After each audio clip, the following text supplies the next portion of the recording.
આજે કિસાન દિવસ। પૂર્વ પ્રધાનમંત્રી સ્વર્ગીય ચૌધરી ચરણ સિંહને પ્રધાનમંત્રી નરેન્દ્ર મોદીએ અર્પી શ્રદ્ધાંજલિ। સોશિયલ મીડિયા પર વિડીયો શેર કરી કહ્યું, રાષ્ટ્ર નિર્માણમાં તેમનું યોગદાન અવિસ્મરણીય।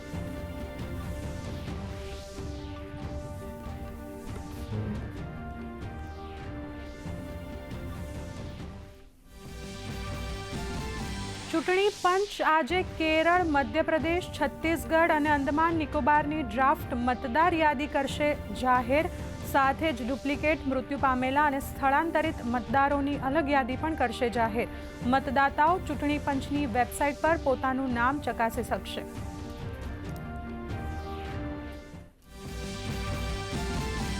ગાંધીનગરમાં 2 દિવસીય ક્રાઇમ કોન્ફરન્સનો પ્રારંભ કરાવતા મુખ્યમંત્રી ભૂપેન્દ્ર પટેલ કોન્ફરન્સમાં રાષ્ટ્રીય સુરક્ષા, સાયબર ક્રાઇમ, ડ્રગ્સ સામે ઝીરો ટોલરન્સની વ્યૂહરચના સહિતના મુદ્દા પર ચર્ચા।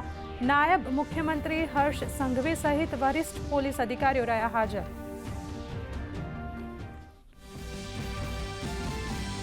નડિયાદ મહાનગરપાલિકામાં mega demolition. Nadiad bus station પાસે સરદાર ભુવનની જર્જરિત 48 દુકાનો તોડી પાડવાની કામગીરી શરૂ। છેલ્લા ઘણા સમયથી દુકાનો ખાલી કરવા માટે કોર્પોરેશન દ્વારા વેપારીઓને આપી હતી નોટિસ।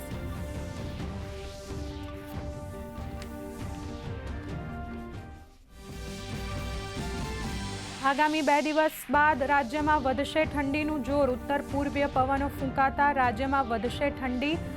12 ડિગ્રી લઘુત્તમ તાપમાન સાથે અમરેલી સૌથી ઠંડુ શહેર, તો વડોદરામાં 12.6, ડીસામાં 13.4 ડિગ્રી લઘુત્તમ તાપમાન।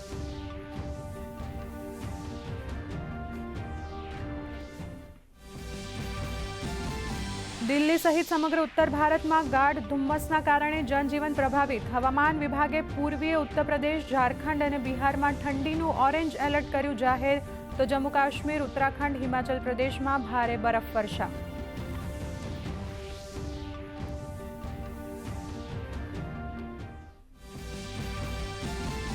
બાંગ્લાદેશમાં લઘુમતીઓ ઉપર હિંસાના વિરોધમાં પ્રદર્શન। યુએન મહાસચિવે બાંગ્લાદેશની સ્થિતિ પર વ્યક્ત કરી ચિંતા।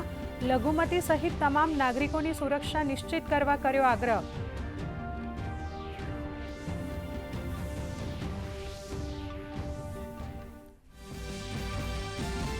ભારતીય શેર બજાર ફ્લેટ। બીએસસીનો સેન્સેક્સ 74 પોઈન્ટ ઘટીને 885,400 નજીક, તો નિફ્ટી 26,100 નજીક કરી રહ્યા છે કારોબાર। આઈટી શેરોમાં વેચવાલી। સોના ચાંદીના ભાવમાં તેજીનો ચમકારો યથાવત।